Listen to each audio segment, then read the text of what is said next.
o el movimiento propiamente dicho. Aristóteles considera que la materia y la forma son las causas intrínsecas del cambio. Pero aparte de las causas intrínsecas del cambio, se encuentran las causas extrínsecas, que son la causa eficiente o agente y la causa final. Volviendo al ejemplo de la madera y la mesa, para Aristóteles el carpintero es la causa eficiente, es el que hace que esa madera se transforme en la mesa. Y la causa final es aquello para lo cual es hecho el objeto. En el caso de la mesa, apoyar un libro sobre ella, por ejemplo. Aristóteles llega a mostrar así que el movimiento no es algo que excluya al ser, sino que por el contrario lo supone. Esa doctrina de Aristóteles, expresada así en términos de acto y potencia, es muy importante porque él de ella va a sacar conclusiones muy elevadas.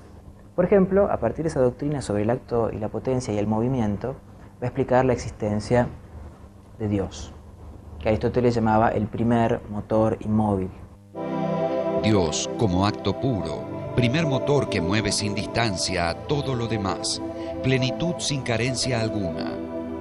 Aristóteles lo definía como vida feliz y perfecta, goce infinito, pensar que se piensa a sí mismo. El hombre puede tener solo un atisbo de esa plenitud gozosa en la medida en que participa de la inteligencia contemplativa. Aristóteles señala al principio de la metafísica que la sabiduría tiene que apuntar a lo más universal y al conocimiento de la divinidad. Además de su despliegue en la física, la lógica, la biología y la metafísica, el pensamiento de Aristóteles abordó los problemas éticos y políticos. En el campo de la ética, al considerar que se trataba de una ciencia práctica, se alejó radicalmente de la posición platónica. No se trata de ver en qué consiste la virtud al estilo socrático, qué es en sí la virtud, sino encontrar la manera de hacernos virtuosos. O sea, es muy importante el tema del hábito, el tema de la práctica, formar el carácter, el ethos a partir del hábito. En cuanto a la política, Aristóteles entendió que era la continuación y culminación de la ética. No intentó proponer algún tipo de gobierno ideal. No se trataba de hablar de la ciudad perfecta, sino de la mejor ciudad posible. Para ello, partió de la convicción de que el hombre es naturalmente un ser social o político que necesita de los otros y que establece con los otros tensiones y acuerdos, conflictos y equilibrios. Toda forma de gobierno, según esto, es inestable y sujeta a cambios. Para Aristóteles, la política es el prototipo de toda capacidad humana y su objetivo es la vida feliz y digna de los ciudadanos.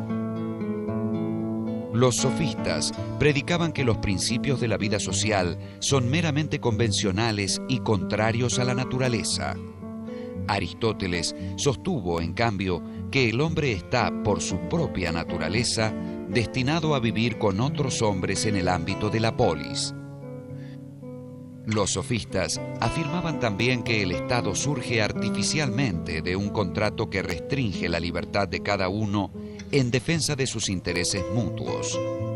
Pero Aristóteles mostró que nadie es libre ni plenamente humano fuera de la comunidad política y que ella no se organiza solo en torno de necesidades comunes, sino también por objetivos compartidos entre sus integrantes.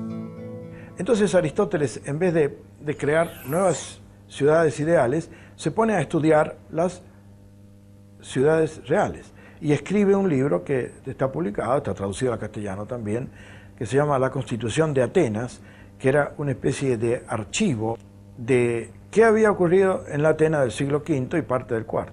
Y analiza la enorme documentación que va archivando, y en ese análisis está su teoría política.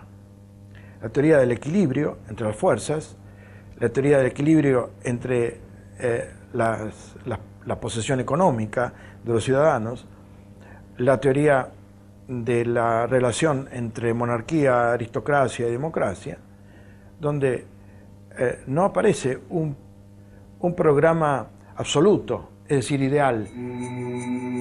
Si nos preguntamos cuál es la importancia de Aristóteles en la historia de la filosofía, podemos ver que si bien tomada en conjunto, la historia de la filosofía nos muestra muchas tendencias filosóficas o autores que se alejan del aristotelismo, al mismo tiempo, o en última instancia, observamos que siempre hay un retorno a la filosofía aristotélica.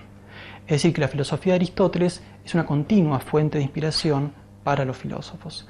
Y por eso mismo se puede decir que la filosofía de Aristóteles es una auténtica filosofía perenne.